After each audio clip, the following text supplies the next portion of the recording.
Semangat pagi teman-teman, pada video kali ini saya akan memberikan tutorial bagaimana cara mengetahui nomor kode KBLI dari usaha teman-teman.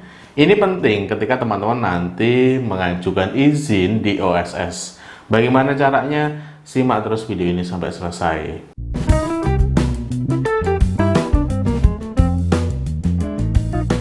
Bagi teman-teman yang baru datang ke channel ini, saya ucapkan selamat datang. Channel ini berisikan tentang tip bisnis, tutorial bisnis, dan juga inspirasi bisnis yang insya Allah sangat bermanfaat bagi teman-teman dalam mengembangkan bisnis teman-teman tentu saja. Saya sudah menyediakan banyak sekali video di channel ini, silahkan di stalking. Siapa tahu ada video-video yang memang sedang teman-teman butuhkan. Jika teman-teman tertarik dengan tema-tema video di channel ini, silahkan klik tombol subscribe-nya dan di bawah sini nyalakan juga tombol loncengnya agar teman-teman mendapatkan update terbaru video dari channel ini. Baik, langsung saja, gimana sih cara mengetahui kode atau nomor kode KBLI bagi usaha kita? Karena saya menemui banyak sekali para pelaku usaha yang dia kebingungan menentukan kode KBLI dari usahanya ketika dia mengajukan izin di OSS, baik itu untuk IUMK ataupun teman-teman misalnya sudah punya badan hukum atau perorangan. Nah, saya menemui banyak sekali yang mereka gimana bingung, ini sebetulnya usaha saya itu KBLI-nya berapa sih? Sehingga pada akhirnya ketika mengisi KBLI di OSS, dia hanya mencoba mencari sedapatnya dan itu pun belum tentu sangat pas untuk dijadikan KBLI dari bisnisnya dia. Maka dari itu teman-teman, perlu sebelum kita mendaftar ke OSS, kita mengetahui kode KBLI kita. Sebetulnya di OSS teman-teman bisa men-tracking, namun ketika sudah masuk ke OSS, itu artinya kan teman-teman sudah mengikuti proses tuh, sudah mengajukan izin atau NIB di sana. Maka dari itu ya, kalau sudah dalam proses, kita nggak punya waktu yang banyak untuk menentukan KBLI mana yang memang sesuai dengan bisnis kita. Maka dari itu ada baiknya, kalau saran saya ya, nah tentukan KBLI sebelum teman-teman itu mengakses izin dan NIB di OSS. Jadi sebelum login ke OSS, teman-teman sudah harus paling tidak sudah mengetahui usaha saya ini masuk KBLI mana sih sebetulnya. Nah, ketika sudah tahu, nah ketika mengajukan izin di OSS dan NIB, tentu saja teman-teman tidak kesusahan untuk menentukan kode KBLI dari usaha teman-teman. Nah, gimana caranya?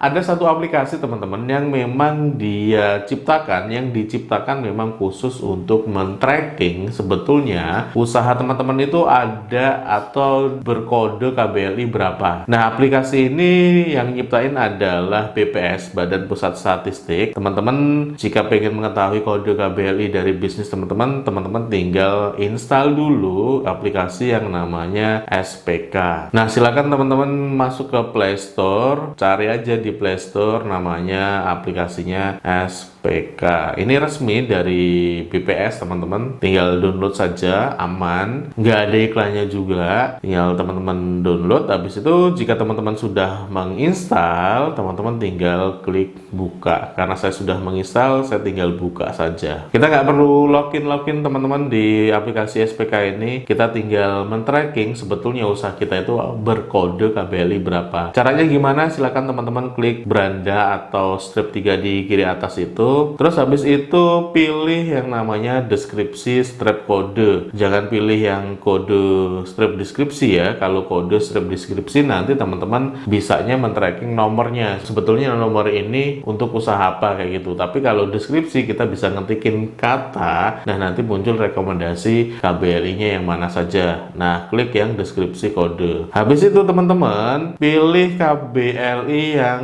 untuk tahun berapa, karena ini ada beberapa versi dari mulai 2002, 2014, 13, 12 dan juga 2015. Nah, teman-teman pilih yang namanya KBLI 2015. Nah, diklik. Kategorinya pilih untuk semua kategori teman-teman biar memudahkan. Tapi kalau teman-teman misalnya sudah milih atau sudah punya kategori sendiri, ya silahkan pilih sesuai dengan kategori yang diinginkan. Tapi kalau teman-teman bingung usahanya masuk kategori mana, ya udah klik aja semua kategori. Nah, habis itu teman-teman silakan masukkan kalimat atau kata yang berkaitan dengan bisnis teman-teman. Nah, misalnya bisnisnya teman-teman itu berkaitan dengan yang namanya usaha batik atau kerajinan batik atau kain batik lah. Coba kita tulis kain batik. Habis itu teman-teman klik cari. Nah, di sini teman-teman si SPK ini akan merekomendasikan beberapa kelompok atau kategori dari KBLI usaha. Nah, di sini direkomendasikan untuk dua kategori usaha. Yang pertama industri pengolahan, yang kedua pedagang besar, eceran, reparasi dan perawatan mobil dan sepeda motor. Nah, teman-teman cek dulu usaha teman-teman itu sebetulnya produksi batik, proses, atau hanya jualan kain. Kalau teman-teman itu punya usaha yang namanya proses produksi batik, maka sebetulnya itu masuk ke industri batik. Nah, teman-teman klik industri pengolahan. Nah, habis itu teman-teman cari yang namanya yang berkaitan dengan batik. Nah, itu ada banyak sekali. Cari yang ada kata-kata batiknya teman-teman. Nah, itu ada kode 13134 untuk industri batik. Nah, teman-teman lihat di sana 13134 itu kode KBLI-nya industri batik. Kelompok ini mencakup usaha pembatikan dengan proses malam, lilin, baik yang dilakukan dengan tulis, cap, maupun kombinasi antara tulis dan cap. Nah, jika teman-teman punya kategori bisnis yang disebutkan di sini, berarti KBLI-nya adalah 13134. Nah, pertanyaannya, Mas, kalau saya tidak hanya produksi batik, maka KBLI-nya gimana? Maksudnya teman-teman misalnya punya industri batiknya, punya jualan online-nya. Nah, itu artinya teman-teman bisa memasukkan dalam mengurus izin usaha dan NIB di OSS, teman-teman bisa memasukkan beberapa KBLI yang memang KBLI itu teman-teman gunakan, teman-teman jalankan dalam bisnis teman-teman. Jadi kalau teman-teman itu menjalankan sebuah usaha yang dia ada beberapa pola bisnis, ada beberapa kategori bisnis, tidak hanya produksi batik tapi juga jualan dan jualan online juga, itu artinya teman-teman juga memasukkan beberapa kode KBLI dari aktivitas bisnis yang teman-teman jalankan. Jadi ya teman-teman pastikan bahwasanya di bisnis teman-teman itu punya proses apa saja di sana, apakah produksi, apakah jualan, apakah jualan online, karena nanti ketiga kategori itu akan berbeda-beda. Teman-teman misalnya punya usaha di rumah bikin kulineran kayak gitu, tapi juga melayani GoFood, melayani GrabFood kayak gitu. Itu pun juga nanti untuk KBLI untuk khusus GrabFood atau GoFoodnya itu ada sendiri, namanya untuk yang KBLI untuk jualan online. Nah, itu teman-teman bisa tracking juga di yang namanya aplikasi SPK ini. Sangat mudah sekali teman-teman. Teman-teman tinggal download SPK, habis itu masuk, terus cari kode KBLI yang memang itu sesuai dengan bisnis yang sedang teman-teman jalankan. Oke teman-teman, begitu saja tutorial bagaimana cara mengecek kode KBLI.